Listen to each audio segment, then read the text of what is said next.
맘이었을까? 그녀의 두 눈엔 눈물이 흐르고 흘러 동그란 눈으로 엄마를 보고 있는 아이와 입을 맞추고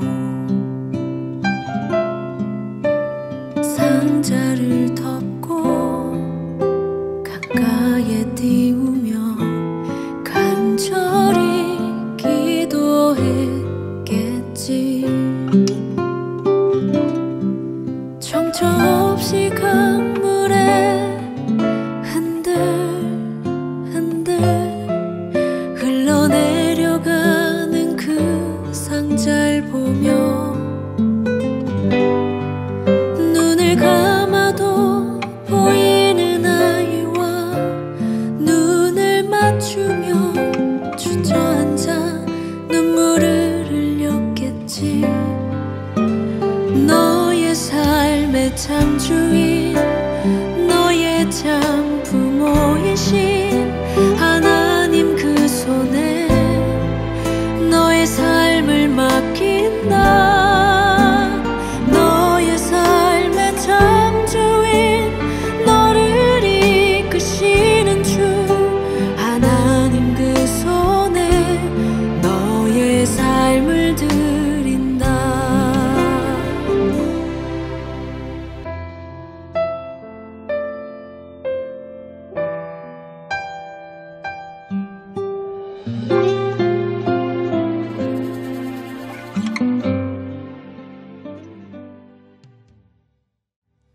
1852년 4월 10일 미국의 한 시민이 아프리카 알제리 땅에서 사망을 합니다.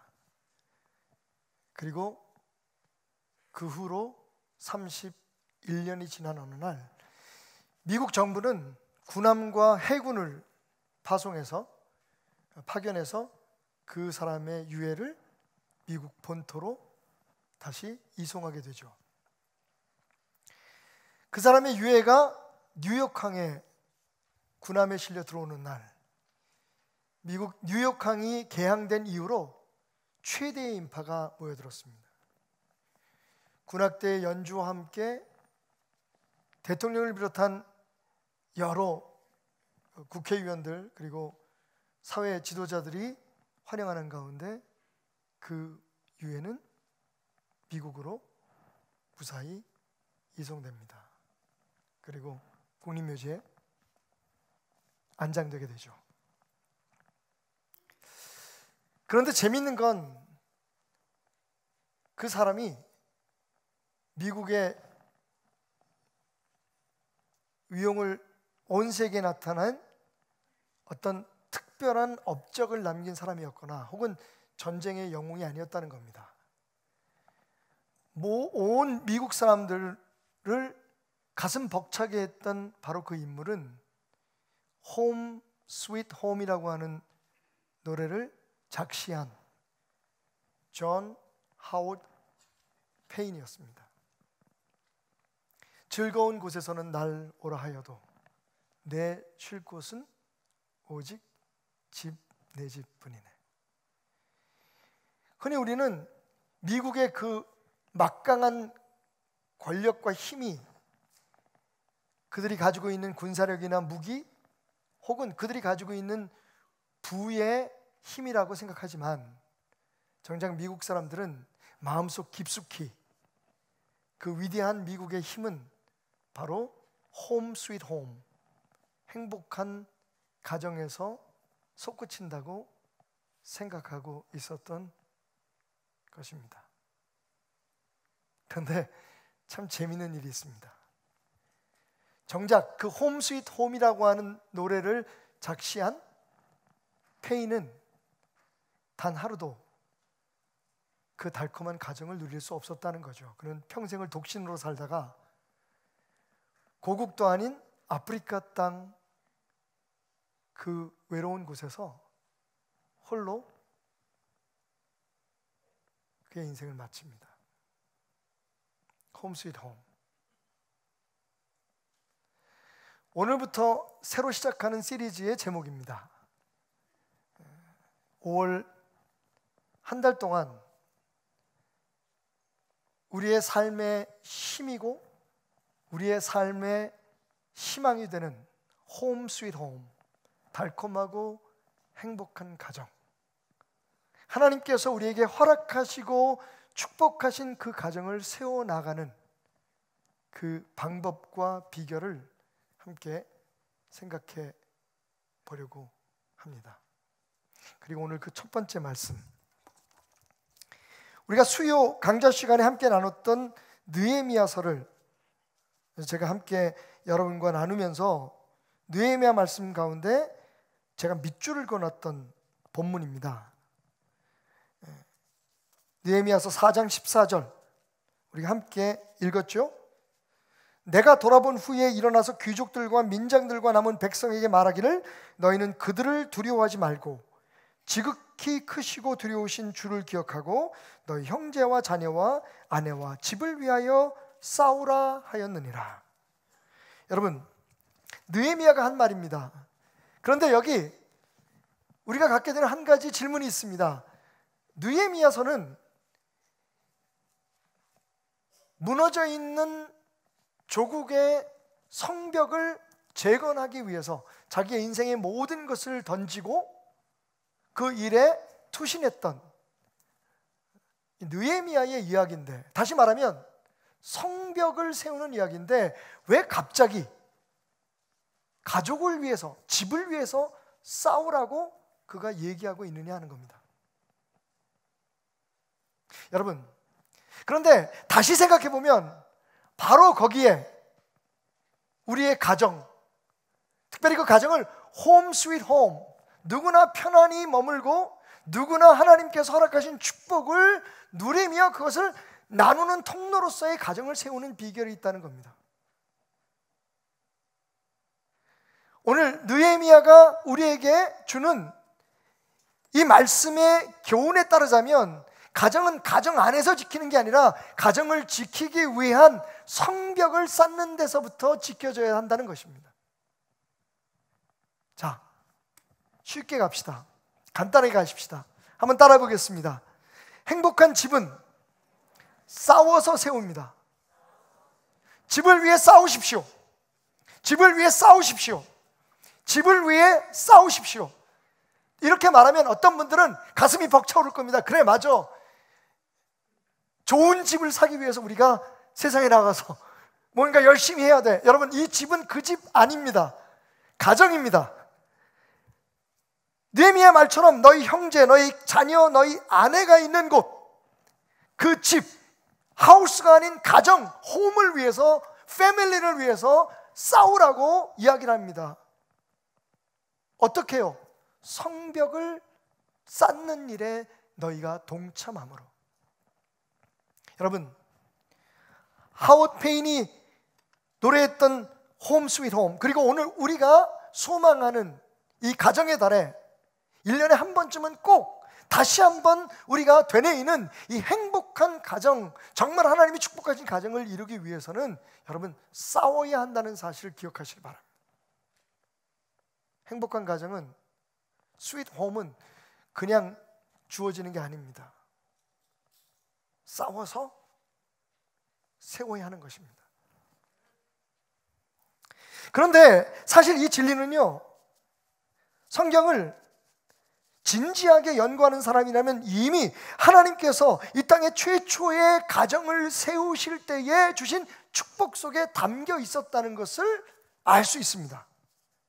창세기 1장 27절 28절 말씀, 하나님이 자기 형상, 곧 하나님의 형상대로 사람을 창조하시되 남자와 여자를 창조하시고, 인간을 창조하신 하나님의 섭리 속에는 이미 가정, 가족, 사랑하는 사람들이 함께하는 그 홈이 있었다는 것을 우리는 알 수 있습니다.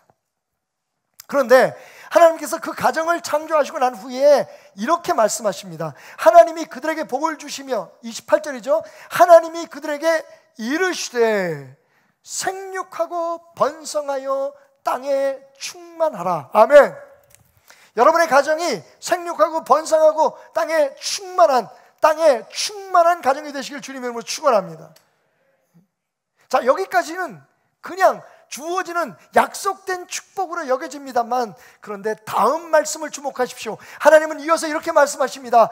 땅을 정복하라. 바다와 물고기와 하늘의 새와 땅에 움직이는 모든 생물을 다스리라. 정복하고 다스리라. 여러분, 이건 우리에게 싸움을 요청하시는, 우리에게 투쟁을 요구하시는 하나님의 명령입니다. 생육하고 번성하고 땅에 충만하기 위해서 우리가 해야 될 것이 있습니다. 그것은 정복하는 일이고 다스리는 일입니다. 자, 그러면 다시 느헤미야 이야기로 돌아가 보십시다. 기원전 444년, 주전 BC 444년에 느헤미야가요, 페르시아의 아주 편안하고 안락하고 보장된 자신의 삶을 포기하고 150년 동안 불타 무너져 있는 조국의 담벼락을, 예루살렘의 성벽을 재건하기 위해 예루살렘으로 돌아갑니다. 그냥 한 것이 아니라 하나님 앞에 기도했고 하나님께서 그렇게 하라고 하는 명령을 주십니다. 믿음으로 예루살렘에 돌아온 느헤미야는요, 자기의 삶을 위해서가 아니라 조국의 회복을 위해서, 하나님의 나라에 다시 새로운 부흥을 위해서 담벼락을 쌓기 시작하는데, 성벽을 재건하기 시작하는데 적들의 방해가 만만치 않습니다. 성벽 그거 회복하는 거 사실은요 얼마 되지 않은 거리입니다. 150년 동안 무너져 있었던 이 성벽을 사실은 느헤미야는요 백성들과 함께 52일 만에 재건을 합니다. 저는 이런 생각 들었어요. 옛날에 학교 선생님한테 야단을 맞을 때, 공부 못하면 너 공부를 왜 이렇게 못하냐고 야단을 맞잖아요. 그래서 다음 달에 정말 이를 악물고 공부를 해가지고 성적을 팍 올렸어요. 근데 선생님이 칭찬하시니까 또 야단을 쳐요. 왜 야단 칩니까? 이렇게 잘할 수 있는 놈이 왜 그렇게 못했느냐는 거예요. 그래서 너무 기분이 나빠져 그 다음번에 그냥 또 망쳤어요. 그때 또 뭐라 그래요? 지난달에 잘한 놈이 왜 이렇게 못하느냐는 거예요. 옛날에 물론 다 제가 잘 되라고 하신 선생님의 책망이겠지만, 여러분 150년 동안 재건될 수 없었던 이 성벽은요 사실은 52일 만에 완성될 수 있는 것이었어요. 근데 그것을 막고 있었다는 거예요. 원수들이, 적들이 예루살렘이 회복되고 하나님의 나라가 복원되는 것에 대하여 방해하고 있는 세력이 만만치가 않았다는 거죠.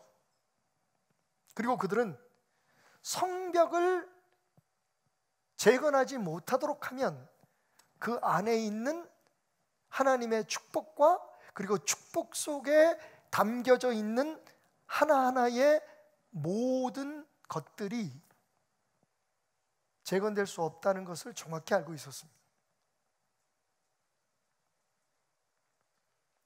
처음에는 느헤미야의 그 숭고하고 열정적인 의지에 감동한 이스라엘 사람들이, 예루살렘 사람들이 함께 성벽을 재건하자고 으쌰으쌰 일을 시작합니다. 그런데 오늘 말씀을 보니까 다시 그 성벽의 재건 사업이 중단되었다고 말하고 있습니다.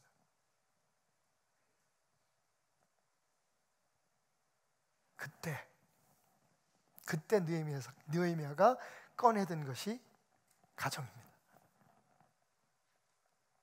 그때 느헤미야가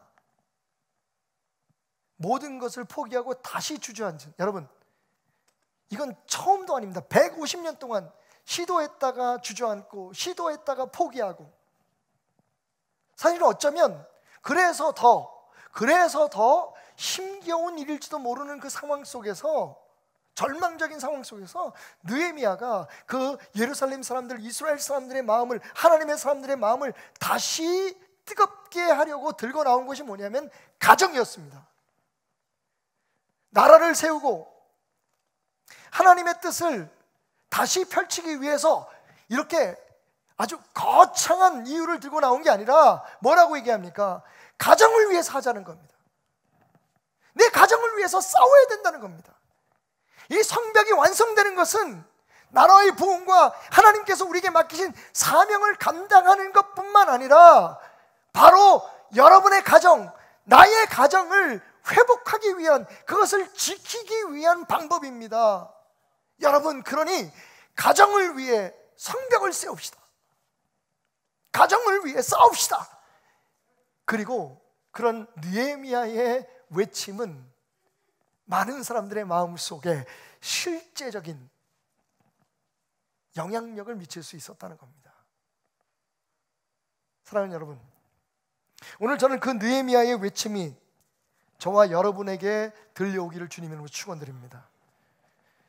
솔직히 말하면 저는요, 제가 베델교회 28년 동안, 그 이전의 사역은 둘째치고 베델교회 28년 동안 목회를 하면서 28번째 지금 5월달을 맞이합니다. 가정의 달을 맞이합니다. 제가 이번 이 시리즈를 준비하면서 그동안에 했던 설교들을 쭉 다시 한번 리뷰를 해봤습니다. 설교가 엄청 많습니다, 여러분. 28년 동안 제가 1년에 52주 주일 설교만 해도 여러분 얼마나 되겠습니까? 그래서 그 가운데 5월에 함께 나눴던 가정 예배의 설교에 대한, 가정에 대한 주제를 가진 설교에 대해서 쭉 보니까 그동안에 대부분의 제 설교는 어디에 초점이 맞춰 있었냐면, 어떻게 하면 좋은 아버지가 될 것인가, 어머니가 될 것인가, 어떻게 하면 축복받는 자녀의 삶을 살 것인가, 하나님의 말씀 속에 기록되어 있는, 이렇게 하나님의 사람으로서 좋은 부모가 되자, 이렇게 좋은 자녀가 되자, 좋은 형제의 우애를 갖자, 뭐 그런 쪽에 포커스가 맞춰 있었습니다. 그런데 가만히 오늘 생각해 보니까 그것만 가지고는 안 된다 라는 하나님의 외침이 여기 느헤미야를 통해서 우리에게 들려주고 있었다는 겁니다. 솔직히 말하면 전 여러분들이 잘하고 계신다고 생각합니다.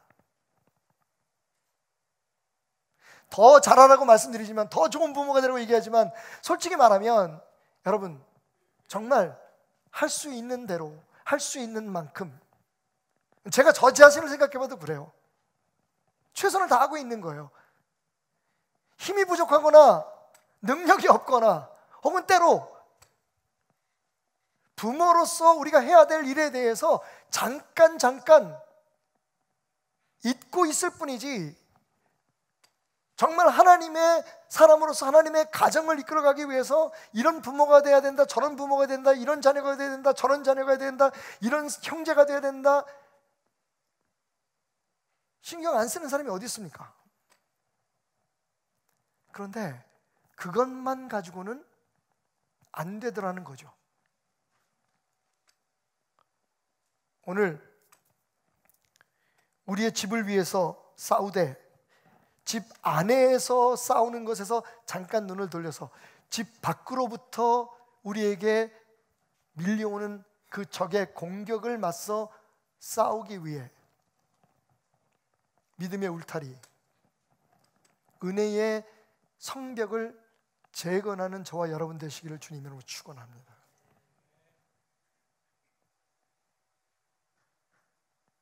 사랑하는 여러분, 우리가 꿈꾸고 사실은 구체적으로 우리가 그렇게 하고 있다고 생각하지도 못하는 시간에 우리가 정말 우리의 마음속에 간절히 소망하는 행복한 가정, 미래가 있는 가문, 축복의 통로, 복덩어리, 이건 그냥 우리의 노력만 가지고는, 지금 우리가 기울이고 있는 그것만 가지고는 부족합니다. 이제 진짜 적을 만나십시오. 그리고 그 적과 싸워 이기는 승리의 전략을 배우십시오. 자, 너희가 나라를 위해서, 더 큰 뜻을 위해서 성벽을 쌓는 것에 대해 실망했다면, 그렇게 하고 싶은 마음이 사라져버렸다면, 이제 나는 너희에게 이야기한다. 너희 집을 위해서 이 성벽은 완성돼야 된다. 너희는 너희 집을 위해서 이것을 방해하는 적들과 맞서 싸워라 라고 하는 느헤미야의 선포 뒤에는 그가 어떻게 그 싸움을 이끌어 갔는지, 그 싸움이 어떻게 진행되었는지에 대한 말씀이 이어지고 있습니다. 15절부터 14절을 중심으로 해서 15절부터 시작되는 23절에 기록되어 있는 승리의 전략, 그래서 150년 동안 짓지 못했던 그 성벽을 52일 만에 완성하고 하나님의 가정을 지키고 축복의 대를 이어갔던 이스라엘 사람들의 놀라운 승리의 비결을 함께 생각해 보십시다. 집을 위한 싸움의 승리의 전략, 첫 번째는요, 그들을 두려워하지 말고 라는 말씀 속에 있습니다. 자, 14절 말씀 다시 읽을까요? 앞에 있는 부분은 생략하고, 느헤미야는 이렇게 이스라엘 백성들의 마음에 불을 지릅니다. 너희는 그들을 두려워하지 말고 지극히 크시고 두려우신 주를 기억하고 너희 집을 위하여 싸우라. 이게 느헤미야의 도전의 요지죠.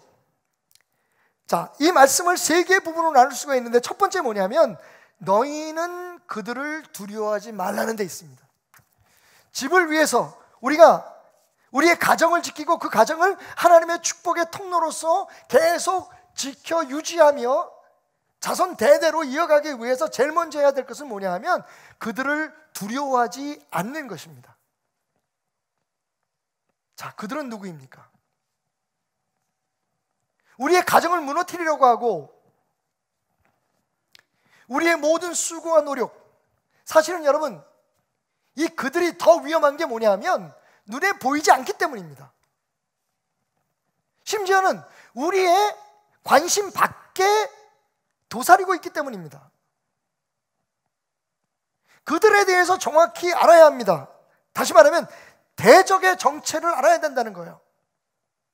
어쩌면 우리가 그것을 지금 무시하고 있고 그것을 인지하고 있지 못하기 때문에 나름대로 보이는 적에 대해서, 다시 말하면 어떤 부모가 될 것인가, 어떤 자녀가 될 것인가라고 하는 것을 하나님 말씀에서 열심히 공부하고, 사실 그 문제는요 실천하느냐 실천하지 않느냐의 문제예요. 우리는 다 알고 있습니다.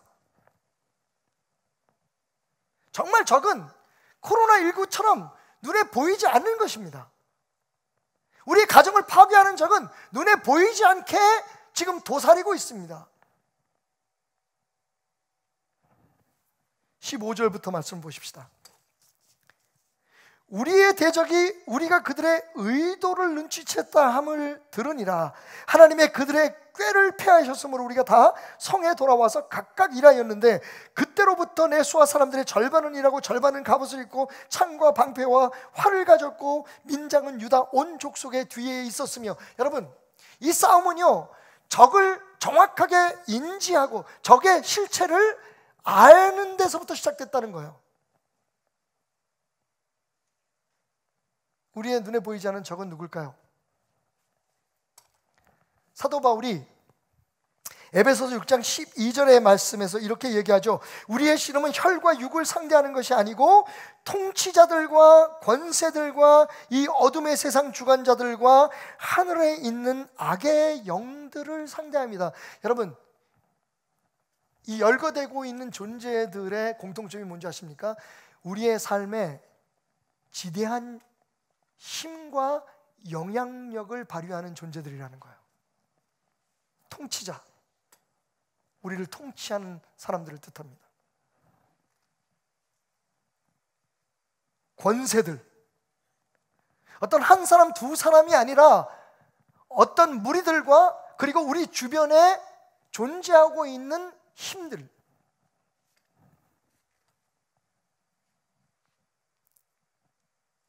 그리고 세상의 주관자들, 소위 우리가 말하는 인플루언서들을 얘기합니다.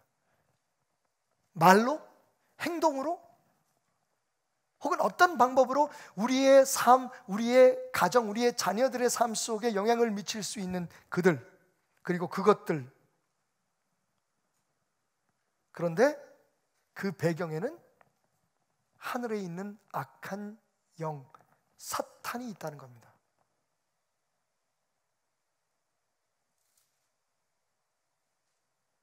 그동안 우리는 우리의 가정을 지키기 위해서 참 많은 영적 책임감과 신앙적인 의무에 대해 몸부림쳤습니다. 좋은 아버지가 돼야지, 기도 열심히 해야지, 아이들에게 좋은 그 본을 보여야지. 여러분, 멈추지 마시기 바랍니다. 다시 말씀드리지만 우리 그거 열심히 하고 있지만 잘하고 있다고 말할 수는 없잖아요. 그런데 여러분, 거기에 멈춰서는 안 된다는 겁니다. 그보다도 사실은 먼저 우리가 인지하고 의식해야 될, 우리가 상대해야 될 대적이 있다는 것 잊지 말라는 겁니다. 오늘 말씀 속에서 보면 그 적들을 막아낼 수 있는 믿음의 벽을 쌓아야 되는데, 믿음의 담을 든든하게 세워야 되는데, 적은 수단과 방법을 가리지 않고 보이지 않는 힘으로 그 성을 지을 수 없도록 우리를 공격하고 있다는 겁니다. 여러분, 저는 제가 코로나19 바이러스의 예를 들었는데, 코로나 바이러스 우리 극복할 수 있다고 믿습니다. 우린 이겨낼 겁니다. 그게 인류입니다. 생각해 보십시오. 여태까지 그 엄청난 일들을 우리는 함께 이겨내 왔습니다. 여러분, 이건 그냥 제가 드리는 말씀이 아니에요. 저는 확실히 믿습니다. 생각해 보면 지금보다 더 열악한 상황 속에서 저 유럽 사람들은 패스트라고 하는, 흑사병이라고 하는 정말 치사율이 엄청나게 높은 질병을 이겨냈습니다. 오래전 우리를 공포에 떨게 했던 에이즈라고 하는 병을 이제 우리는 거의 극복하고 있습니다. 여전히 우리를 두렵게 하고 있는 암이라고 하는, 캔서라고 하는 질병이 있지만 그 질병도 이제는 굉장히 많은 부분에 극복하고 있다고 하는 증거들이 나타나고 있습니다. 우리는 이 코로나19, COVID-19이라고 하는 이 바이러스와 유사한 같은 그런 패밀리에 있는 사스, 메르스 다 극복했습니다. 홍콩, 스페인, 독감도 우리는 이겨냈습니다. 물론 여전히 그 바이러스들이 우리 곁에서 아주 멀어지진 않았지만, 사라지진 않았지만 우리는 그 모든 팬데믹을 이겨냈고, 그리고 코비드-19도, 코로나도 이겨낼 것을 확신합니다. 그런데 문제는 과연 이것을 이기는 것만이 우리의 목표냐 하는 거죠.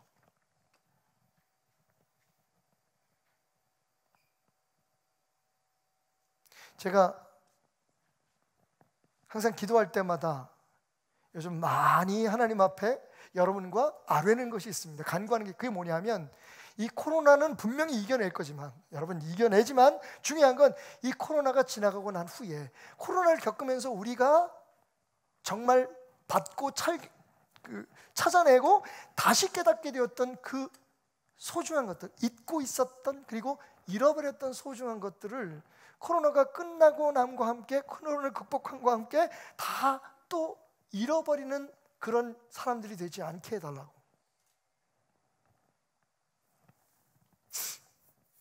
코로나를 겪으면서 우리는 가정의 소중함을 다시 한번 알았고, 코로나를 겪으면서 우리는 교회와 그 교회에서 함께 드리는 예배의 소중함을 정말 뼈저리게 느꼈습니다. 목회자인 저는 코로나를 겪으면서 성도들 한 사람 한 사람에 대한 나의 관심과 사랑에 대해서 점검해 볼 수 있었습니다. 며칠 전 제 아들이 그 대기자 명단에 올려가지고, 확실히 제 아들이 저보다 좀 더 빠르고 똑똑한 것 같아요. 오후에 메시지가 들어왔더라고요. 가족톡에. 나 코로나 백신 맞았다? 그래서 여러분 아시다시피 요즘 순번에 들어가지 않아도, 그죠? 거기 남는 약들을 조금 지혜롭게 활용하기 위해서 신청을 하면 그날에 한해서 신청한 사람들 순서대로 남은 약으로 주사를 놔주는데, 우리 아들이 그 주사를 맞았다는 거예요. 그래서 제가 바로 아들이 보내준 사이트에 신청을 하려고 했는데, 참 그것도 이 성북구는 없어. 지금 웃으시는 분 가운데 강북구에 사시는 사람들 웃지 마세요. 거기도 별로 없어요. 재미있는 건 그날 신청하면 그날 하루에 그만 그게 해당되더라고요. 그러니까 내일 또 다시 만약에 순번이 안 되거나 그러면 그 다음 날 다시 또 신청을 해야 돼요. 그래서 제가 계속해서 지금 시도하고 있어요. 왠지 아십니까? 제가 백신을 맞으려고요. 오늘도 아까 광고에 들으셨지만 제가 요새 신방을 못해요. 병원 신방을 못합니다.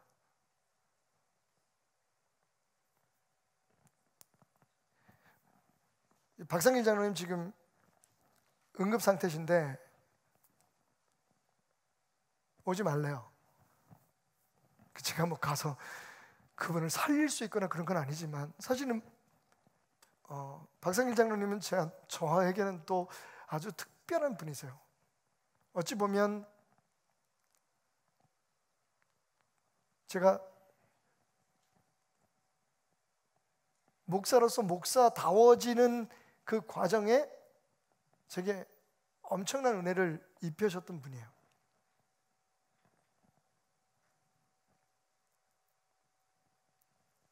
근데 못 가요.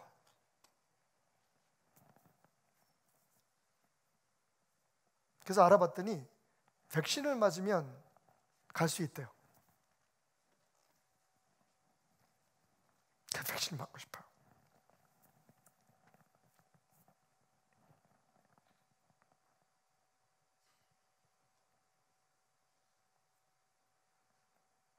참 우리가 이 보이지 않는 적과 싸우면서 사실 그동안 우리가 놓치고 잃어버리고 있었던 것에 대해 많은 것을 알았어요. 근데 염려되는 건 코로나가 지나고 나면 우리는 또 언제 그 소중함을 알아내는 듯이 이전의 우리의 모습으로 다시 돌아가게 될지도 몰라요. 요즘 설교할 때마다 제가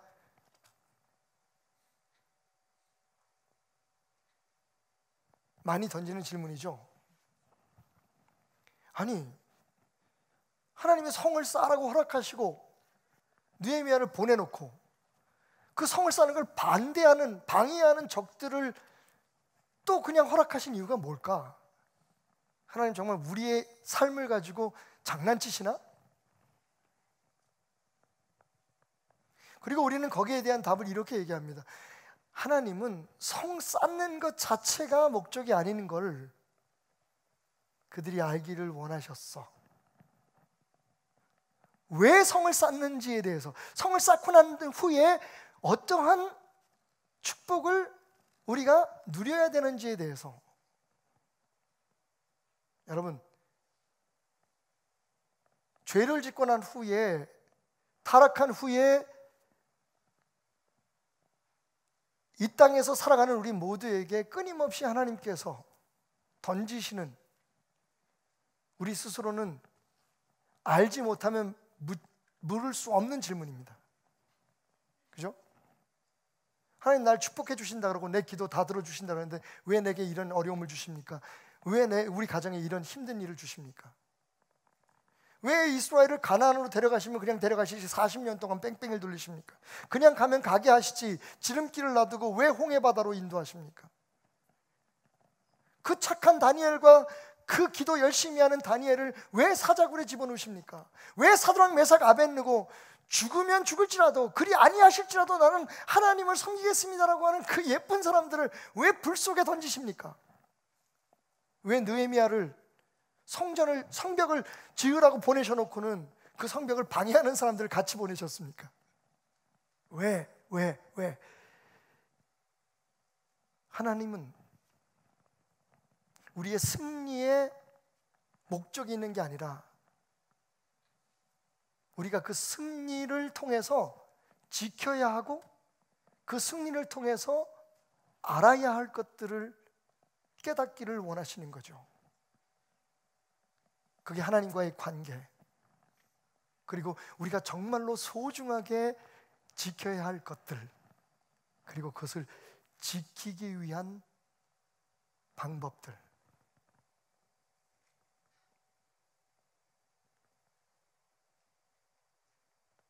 여러분, 적을 이기는 건 문제가 아닙니다.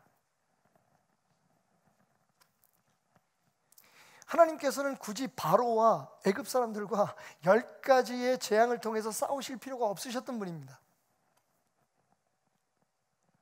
하나님은 십자가에 예수 그리스도를 못 박는 그 사람들과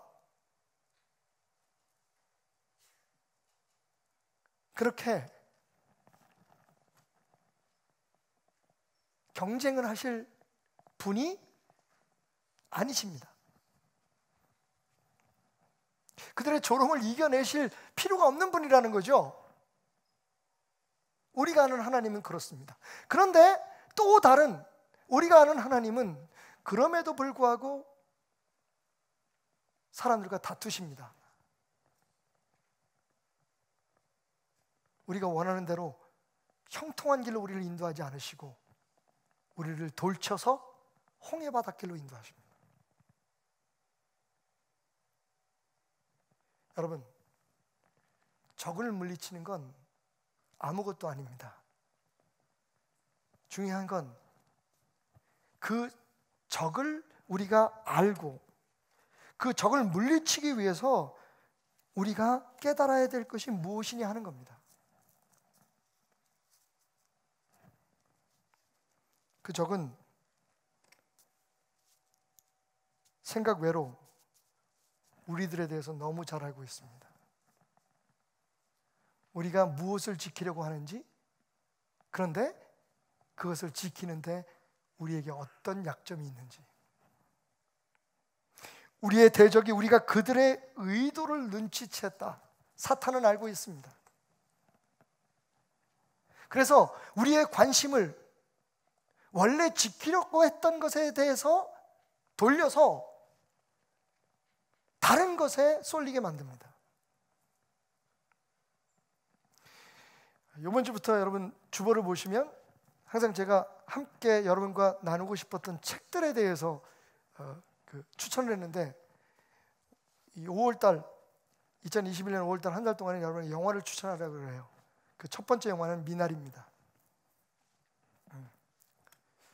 그래서 모르겠어요. 여러분들도 똑같은, 제가 느꼈던 똑같은 감동을 느끼실지 모르겠습니다만, 미국 생활을 했던 저로서는 그 미나리의 대사 하나하나와 그 상황 자체가 정말 전 많이 울었어요. 뭐 보시는 분들의 관점에 따라서 좀 다를 수 있고 재미없다고 하시는 분도 있을 것 같아요. 그런데 참 재미있는 건 여러분, 이번에 그 아카데미 오스카상 그 시상식에 가장 이슈가 됐던 영화들을 보면 전부 다 가정 중심의 영화라는 걸 아십니까? 안소니 홉킨스가 탄 그 상을 탄 그 영화도, 그리고 윤여정 씨가 조연상을 탄 그 영화도, 그리고 윤여정 씨가 이건 난 내가 탈 줄 몰랐어요, 이 상은 그분이 타셔야 돼요라고 얘기했던 그 영화도, 힐빌리의 노래는 다음 주쯤엔 그 영화를 여러분에게 추천하려고 하는데 다 가족 얘기예요.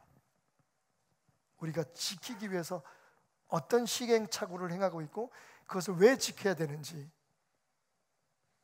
근데 그 영화에 보면, 미나리에 보면 뭐 여러분 다 알고 익숙한 이야기일 수 있는데 그 멸우치에 대한 얘기가 잠깐 나와요.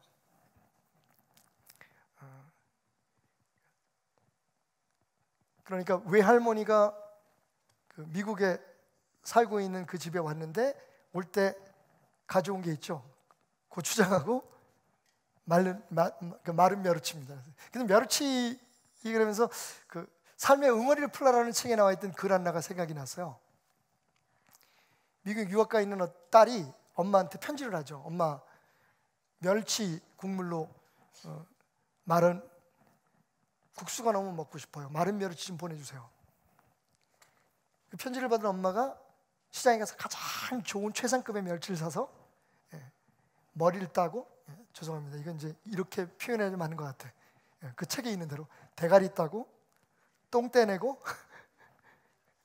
그리고 정말 잘 포장을 해서 냄새 안 나게 나름대로 잘 포장을 해서 미국으로 보냈습니다. 그리고 딸이 그 소포를 받았다는 소식과 함께 편지가 왔어요. 근데 엄마, 몸통은 어디 가고 똥하고 대가리만 보냈어요. 얼마나 그 여러분, 이 엄마를 욕할 수 있는 사람이 있습니까? 딸의 그 편지를 받고 딸을 생각하면서 엄마는 정말 정성껏 다 똥 대가리 따가지고 몸통은 쓰레기통에 버리고 똥하고 대가리만 보낸 거예요. 그리고 얼마나 행복했을까요? 여러분, 적들이 원하는 게 그거예요.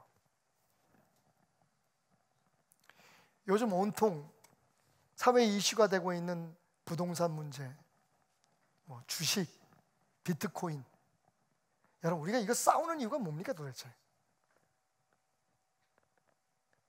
왜 거기에 그렇게 예민하고 남들이 막 했다 그러면 화가 나고, 내가 뭐 잘못한 것도 없는데 남들이 비트코인 투자해서 가지고 부자가 됐다 그러면 나만 병신인 것 같고. 여러분, 가만히 생각해 보세요. 왜 우리는 돈을 벌어야 되는 거죠? 왜 우리는 그런 위험이 있고, 왜 우리는 그런 어려움이 있는데도 불구하고 이렇게 죽으라고 애를 쓰고 있는 거죠?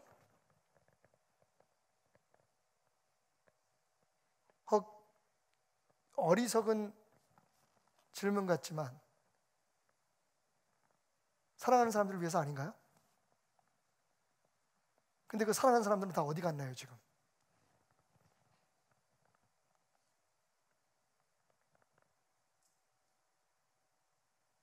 온통 주식에만 관심이 있고, 돈 버는 데만 관심이 있고, 일하는 데만, 사업에만 관심이 있고, 물론 가끔 힘들고 어려울 땐 넋두리처럼 얘기해요. 내가 니들 위해서 이러고 하고 있는데 여러분, 잊고 있는 건 없나요? 사탄이 원하는 게 그거예요, 여러분. 야, 성벽 짓는 게 무슨 상관이 있어? 나라를 지키는 게 무슨 상관이 있어? 여러분, 느헤미야는 말하잖아요. 야, 그게 가정을 지키는 일이야. 가정을 마음에 품고 너희가 해야 될 일이야. 다른 말로 얘기하면 잊지 마. 너희들이 밖에 나가서 그렇게 애를 쓰고, 심지어는 수단과 방법을 가리지 않고 그렇게 무리하고 불법을 행하면서 돈을 버는 목적이 뭐니? 가정이야. 그런데 그렇게 하는 부모들을 통해서 가정은 어떻게 될까요?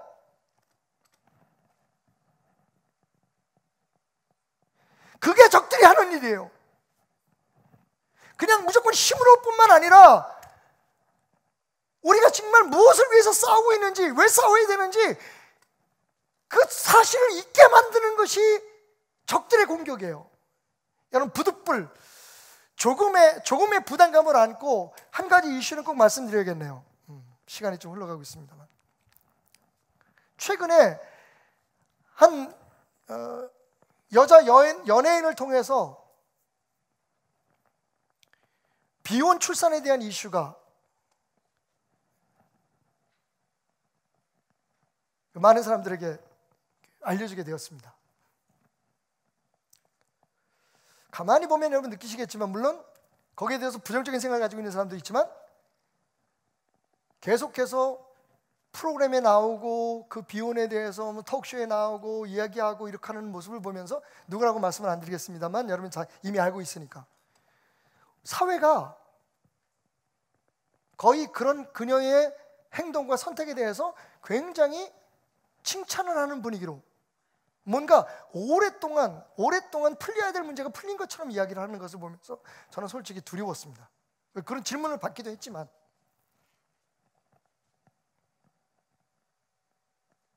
그런데 그보다 더 심각한 문제가 뭔지 아십니까?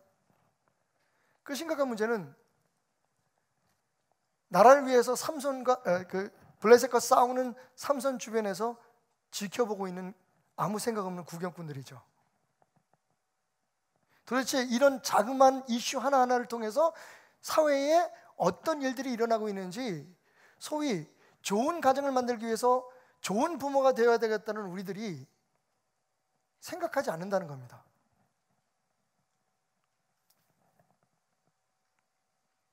기가 막힌 건, 내가 어떤 아이를 갖기 위해서 이런 조건의 남자의 정자를 원합니다라고 신청을 했다는 거죠.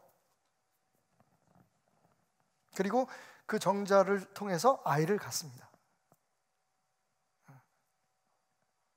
우리나라에는 아직 법적으로 안 돼 있기 때문에 일본에서 그렇게 했다는 거죠. 여러분, 한번 생각해 보셨습니까?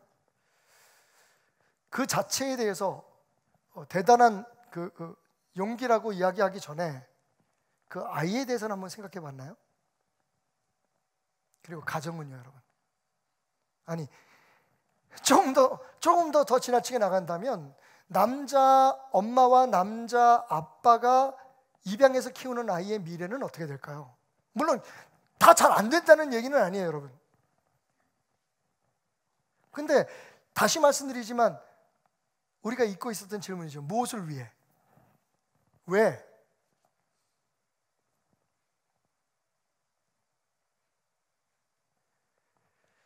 하나님 앞에 우리는 왜 하나님 날 이렇게 만드셨냐고, 나의 나됨이 내 뜻이 아니라고 막 불평하고 원망하고 했던 때들이 있잖아요.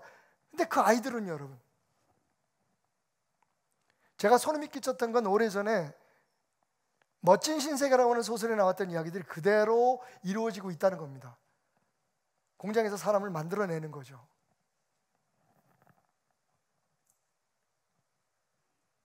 이거 넣어주세요, 저거 넣어주세요, 이렇게 해주세요, 이 아이 눈은 이런 색깔로 해주시고. 여러분, 그런 시대가 올 수 있지 않을까요?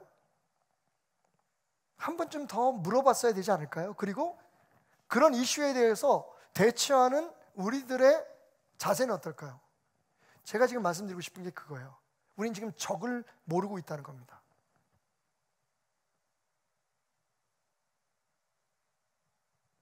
가정 열심히 지킨다고요? 아이들한테 좋은 부모가 되고 열심히 교회 나와서 기도한다고요? 우리가 놓치고 있는 게 있다는 거예요.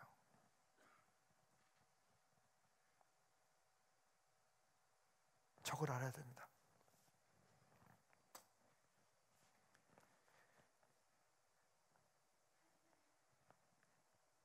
오늘 이 땅에 어떤 단체나 권력이나 어떤 사람들에 대해서 우리가 개인적인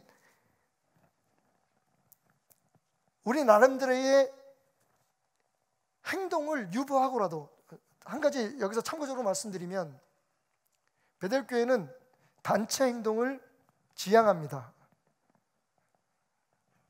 개인적으로 자기가 가지고 있는 신념과 이념과, 그런데 우리 모두가 다 우리 교회는 이렇게 합니다, 이걸 위해서 우리 나갑시다라고 하는 것들은 아마 제가 목회자로 있는 동안은 하지 않을 겁니다.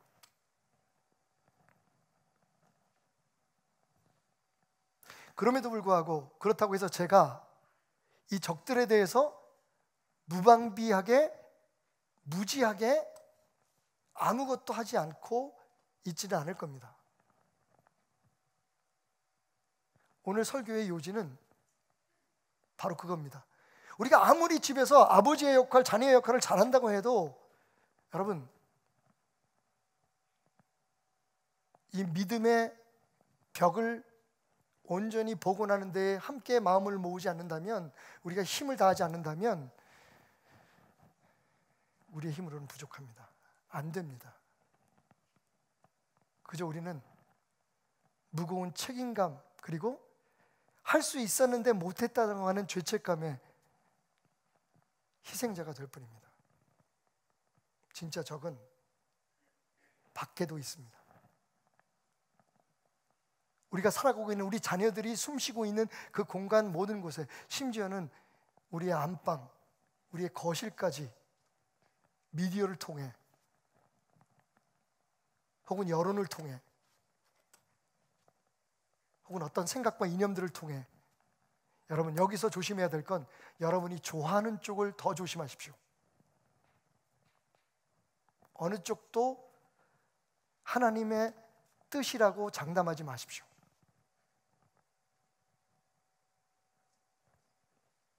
그들을 두려워하지 마라. 그런데 오늘 뭐라고 얘기합니까? 두려워하지 말라는 거예요. 자, 승리의 전략 두 번째, 왜 그러냐 하면 주님이 함께 하시기 때문입니다. 아멘. 그들을 알되 두려워하지 마라. 그들의 실체에 대해서 우리가 인식하고 의식하되 그들에 대해서 두려워하지 마라. 왜?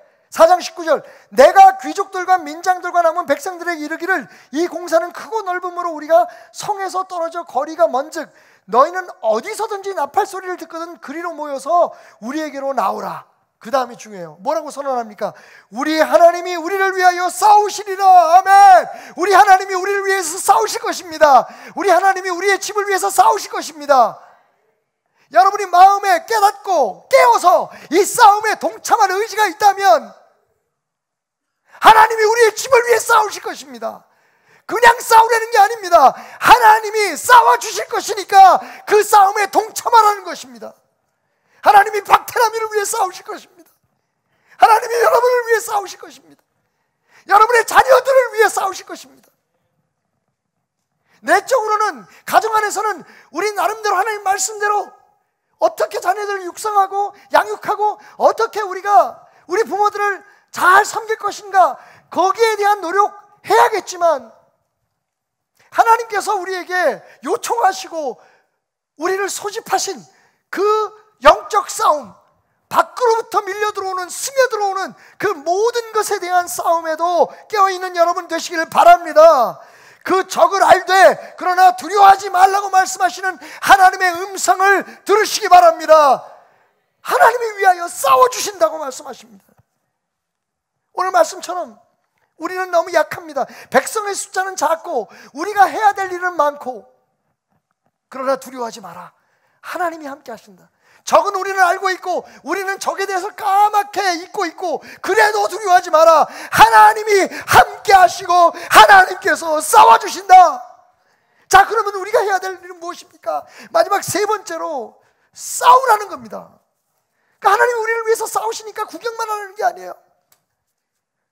그 하나님의 무기가 되라는 겁니다. 그 하나님의 도구가 되라는 겁니다. 왜냐하면 하나님은 우리 없이는 일하지 않으시기 때문입니다. 성 어거스틴이 한 말을 기억하십시오. Without God, we cannot. Without Him, we will not. 하나님 없이 우리는 아무것도 할 수 없다. 그러나 우리 없이 하나님은 아무 일도 하지 않으신다. 오늘 느헤미야의 마지막 선언은 이겁니다. 싸워라! 무엇을 위해서 싸우는지 정확히 알고, 적이 누구인지 정확히 알고, 그리고 이 싸움의 끝이 어떻게 될지 정확히 알고, 그 싸움을 싸워라. 그 싸움에 동참하라. 그 싸움에 참여하라. 그 싸움에 참전하라. 지금 여러분, 영적 싸움을, 우리의 생각들을 자꾸만 흩어놓고 있는 이 세상 속에 우리도 알지 못하게 스며드는 보이지 않는 적들, 그 영향력을 뒤에서 컨트롤하고 있는 사탄을 여러분 정확하게 대적하는 여러분들이 되시길 주님의 이름으로 축원드립니다. 21절, 우리가 이같이 공사하는데 우리의 절반은 동틀 때부터 별이 나기까지 창을 잡았으며, 그때에 내가 또 백성에게 말하기를 사람마다 그 종자와 함께 예루살렘에서 잘지니 밤에는 우리를 위하여 파수하겠고 낮에는 일하리라고 하고, 나나 내 형제들이나 종자들이나 나를 따라 파수하는 사람들이나 우리가 다, 그 다음에 주목하십시오, 우리의 옷을 벗지 아니하였으며 물을 기르러 갈 때에도 각각 병기를 잡았느니라. 아멘. 여러분, 오늘 이 말씀을 여러분 안에 장착하십시오. 그리고 여러분이 물 길러 갈 때도 이 말씀을 놓지 마십시오. 지금 우리가 사탄에게, 우리의 대적에게 당하고 있는 부분이 뭔지 아십니까? 정확히 우리를 알기 때문에 우리의 관심을 자꾸만 멸치똥과 멸치 대가리로 끌어가고 있습니다. 가정을 지킨다고 하면서 우리는 가정을 지킬 수 없는 사람들이 되어가고 있습니다. 가정을 위한다고 하면서 가정을 위하지 않는 일들에 목을 매게 만듭니다. 이 적을 하나님이 막아주시겠다고 말씀하십니다. 할렐루야. 오늘 말씀해 보십시오. 15절에 다시 돌아가면 하나님이 그들의 꾀를 패하셨으므로, 여러분, 우리가 지금 여기까지 살아온 것 아닙니다. 우리의 가정이 이만큼 지켜줄 수 있었던 것, 우리의 부부가, 그리고 우리 한 사람이, 그리고 우리의 자녀들과 우리가 함께하는 우리 부모님들과 우리의 형제들과 함께하는 이것이 하나님이 지켜주셨기에, 하나님께서 이제까지 지켜주셨기에 여기까지 왔다는 겁니다. 솔직히 저는 집안의 싸움 별거 아니라고 생각해요. 정말 집안 싸움이만 하면 별거 아닙니다. 가만히 생각해 보십시오. 여러분 가운데 여러분 부모님, 특히 아버지, 어머니에 대해서 다 좋은 기억만 가지고 계신가요? 근데 우리는 그분들을 그리워합니다. 부부도 마찬가지예요. 어쩌면 옛날 얘기라고 말씀하실지도 모르겠지만 부부싸움은 칼로 물가르기라면서요. 어떤 어르신이 그렇게 말씀하시더라고요. 젊은 부부가 부부싸움을 심하게 하고 부인이, 아내가 이혼할 그런 각오라고 할머니한테 물어본 거예요. 할머니 도대체 어떻게 사셨어요? 할머니 어떻게, 지금보다 훨씬 더 여성들의 그런 어떤 권위나 이런 것들이 인정받지 못하는 그 세상 속에서 어떻게 이혼하지 않고 사셨어요? 라고 할머니한테 물어봤더니 할머니가 이렇게 말씀하셨대요. 우리 때는 고쳐서 살았지. 우리 때는 물건이 고장나면 고쳐서 쓰는 시대였거든. 그냥 던지는 말 같지만, 여러분 솔직히 말해서 저는 가정 안에서 싸움은 오히려 우리의 사랑을 더 돈독히 하는 좋은 유발자가 될 수 있다고 생각해요. 문제는 우리가 전혀 대비하지 못하고 있는 외부의 적입니다. 문화를 통해서, 미디어를 통해서 우리가 막 흥분하고 화를 내면서 씩씩거리는 그 이슈들을 통해서, 여러분, 그게 우리 가족에 무슨 관계가 있습니까?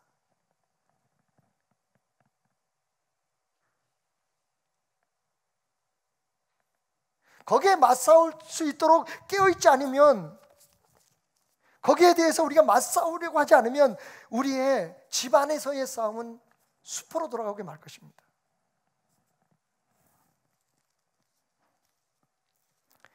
욥의 가정을 무너뜨리려 했던 사탄의 투정을 여러분 들으십시오. 사탄이 이렇게 말합니다. 욥이 어찌 까닭없이 하나님을 경외하리이까? 주께서 그와 그의 집과 그의 모든 소유를 울타리로 두르심 때문이 아니니까.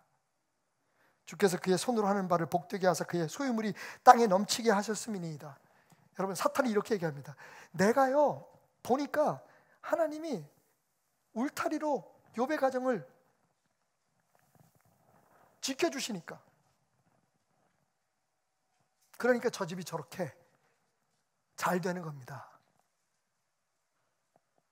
여러분, 그 울타리가 무너져 있습니다. 정말 소중한 것이 무엇인지 우리가 잠시 바쁜 일에, 급한 일에, 우리를 흥분시키고 들레게 하는 일에 눈을 돌리다 보니 정말 우리가 싸워야 할 싸움을 놓치고 있습니다. 집을 위해 싸우십시오. 여러분의 싸움은 하나님이 함께 하시는 승리할 수밖에 없는 싸움임을 기억하십시오. 좋은 부모가 되기 위해서 노력하십시오. 어린이 주일입니다. 그래도 1년에 한 번쯤은 다시 한번 다짐해야 되지 않겠습니까? 그런데 일터에 나갈 때도 그 마음을 들고 가십시오. 여러분이 사업적으로 계약하는 현장에도 그 마음을 가지고 가십시오. 그리고 질문하십시오. 무엇을 위해서 내가 지금 이것을 하고 있는지. 그러면 방법조차도 그 소중하고 행복한 홈 스윗 홈을 지키기 위한 길이 될 것입니다.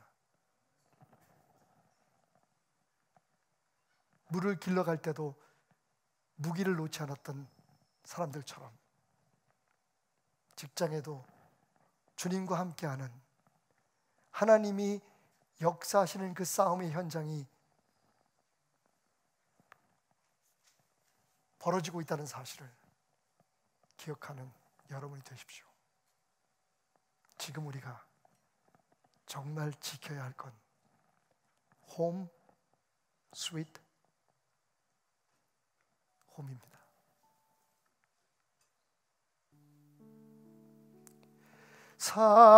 사철의 봄바람 불어있고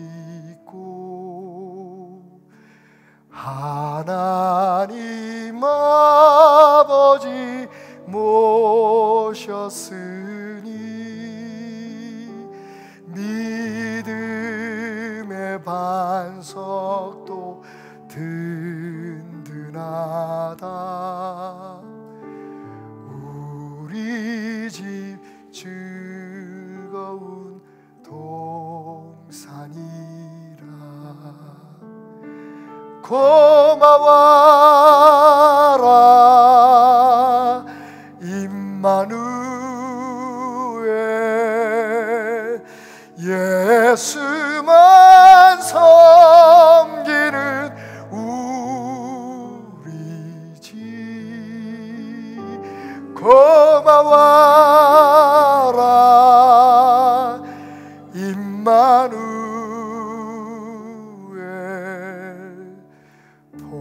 복되고 즐거운 하루하루.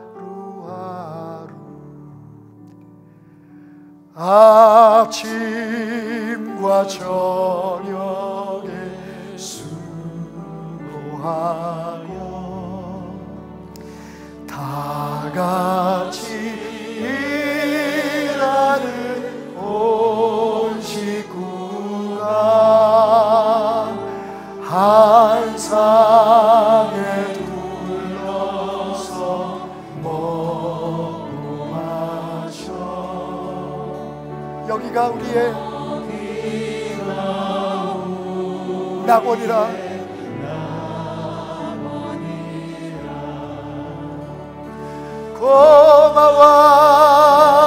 고마워라 임마누엘.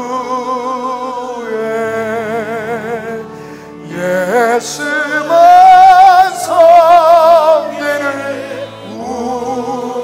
우리 집. 고마워라 임마누엘. 고마워라 임마누엘.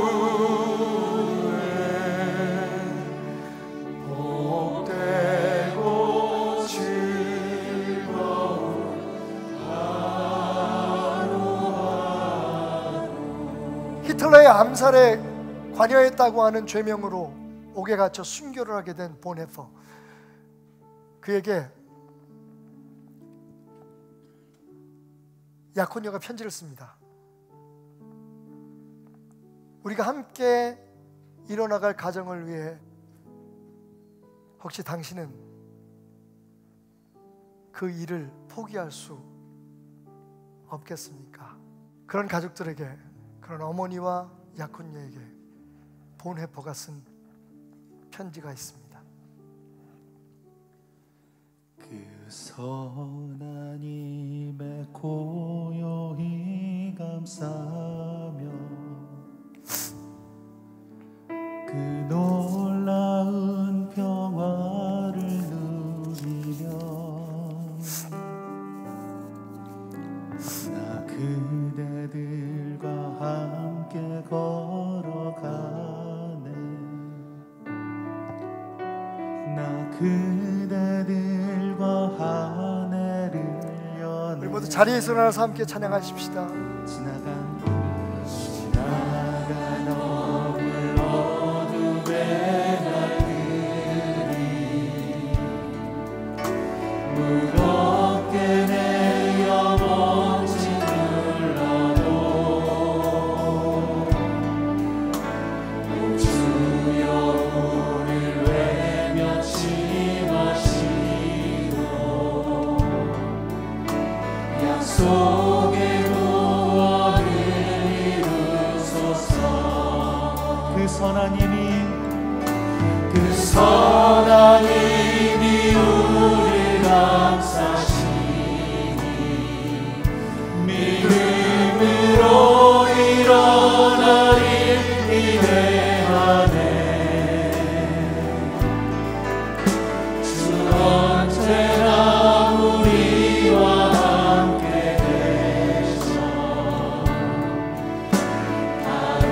좀 더 높은 목소리로 우리 계속해서 찬양하며 나가겠습니다. 주께서 밝히신 작은 촛불이, 주께서 밝히신 작은 촛불이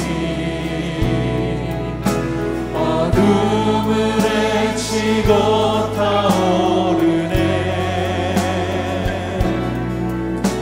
그 빛에 우리 모두 하나 되어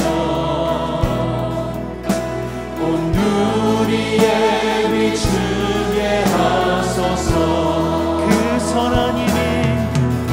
그 선하님이 우리를 감싸시니 믿음으로 일어나리 기대하네. 주 언제나 우리와 함께 계셔. 하루 또 하루가 우리 사절 찬양합니다. 이 고요함이 깊이 번져갈 때, 고요함이 깊이 번져갈 때, 저 가슴 벅찬 노래를 들리네. 다시 하나가 되게 이끄소서. 당신의 빛이 빛나는 이 밤. 아멘. 그 선하님이 우리를 감싸시니 믿음으로 일어나리 기대하네. 주 언제나 우리와 함께 계셔. 하루 또 하루가 늘 새로워. 그 선하님이 우리를 감싸시니 아멘. 믿음으로 일어나리 기대하네. 주 언제나 우리와 함께 계셔. 우리 이 시간 함께 기도합시다. 하나님, 우리가 싸우겠습니다. 하나님을 붙들고 우리가 함께 싸우겠습니다. 가정을 위해, 집을 세우기, 우리의 자녀들 위해 주여 우리의 담대하게 적과 맞서 싸우는, 세상과 맞서 싸우는 용기 있는 믿음의 부모들 되게 하여 주옵소서. 그런 가정 되게 하여 주옵소서. 우리 함께 기도하겠습니다. 주여 주님의 부르심에 그 나팔 소리에 우리가 힘을 내어 모여듭니다. 주여 우리의 집을 위해, 우리의 홈스위홈을 위해, 우리의 자녀들을 위해 담대히 싸우는 부모들 되게 하소서. 우리가 약합니다. 우리가 힘이 없습니다. 때로는 우리의 어리석음이 우리를 아버지를 흔들어놓습니다. 적들은 그것을 노리고 그것을 공격합니다. 주여, 하지만 정말 우리가 지키려고 했던 것이 무엇인지, 정말 우리가 하나님 소중하게 여기는 무엇인지를 잊지 않게 하여 주시옵소서. 그 선한 힘이 우리를 감싸시고 우리를 인도하시고 있습니다. 믿음으로 일어나리 기대하네. 주 언제나 우리와 함께 계셔. 하루도 하루가 늘새. 주 언제나 우리와 함께 계셔. 믿습니다. 주 언제나 우리와 함께 계셔. 하루하루가 우리에겐 승리의 날이요 새날임을 믿습니다. 드려진 모든 예물을 받으시고 우리의 예배를 받으소서. 물질과 이 예배의 찬송 기도뿐 아니라 우리의 모든 것을 주님 앞에 드립니다. 언젠가 주의 종에게 깨닫게 해주신 것, 무릎을 꿇는다는 건 그냥 내 힘을 놓는다는 것이다. 꿇으려고 꿇어지는 무릎 아니라 내 자신을 내려놓음으로, 나의 모든 의지와 버틸 힘을 포기함으로 꿇어지는 그 무릎에 내가 역사하리라. 주여, 이 소중하고 너무 복되고 사랑스러워 절대로 포기할 수 없는 가정을 주님과 함께 지켜나가렵니다. 싸우겠습니다. 깨어있겠습니다. 그 승리의 날까지. 예수 그리스도의 은혜와 하나님의 사랑, 성령님의 역사하심, 그렇게 전의를 다지는 우리 모두와 그리고 이 땅의 모든 하나님의 사람들을 위해, 약하지만 없지만 믿음으로 담대히 서는 모든 부모들 위해, 주님 우리에게 주신 자녀들과 자손들을 위해, 조국 대한민국의 마지막 최전선에서 이 싸움을 싸워야 할 교회들 위해 영원히 함께 하시기를 축원하옵나이다. 아멘.